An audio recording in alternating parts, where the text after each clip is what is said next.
শ্যামনগরে শিশু ধর্ষণ চেষ্টার অভিযোগে এক ব্যক্তি আটক।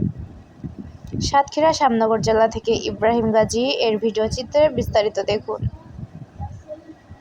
সাতক্ষীরার শ্যামনগরে ৮ বছরের এক শিশুকে ধর্ষণ চেষ্টার অভিযোগে মুজিবুর রহমান মোল্লা নামে এক ব্যক্তিকে আটক করে পুলিশ সোপর্দ করেছে স্থানীয়রা। মঙ্গলবার ২৫শে মার্চ সকাল ১০টার দিকে উপজেলা সদরের চণ্ডীপুর গ্রাম থেকে তাকে আটক করা হয়। আটক মুজিবুর রহমান মোল্লা শ্যামনগর উপজেলার আবার চণ্ডীপুরের কদমতলা এলাকার আফতাব উদ্দিন মোল্লার ছেলে। পুলিশ ও স্থানীয় সূত্রে জানা যায়, মঙ্গলবার সকালে শিশুটি বাড়ির পাশে ফিল্টারে পানি নিয়ে আসে। সেখান থেকে মুজিবুর রহমান মোল্লা শিশুটিকে একা পেয়ে কাছে ডাকেন। পরে নির্জন স্থানে নিয়ে তাকে ধর্ষণের চেষ্টা করে। এ সময় শিশুটির চিৎকার শুনে আশেপাশের লোকজন এগিয়ে এসে মুজিবুর রহমানকে আটক করে গণপিটুনি দিয়ে পুলিশের কাছে ধরিয়ে দেন।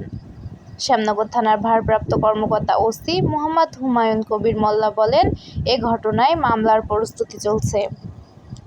সাথে আছে আমি সাদিয়া, দৈনিক সাতক্ষীরা দিগন্ত।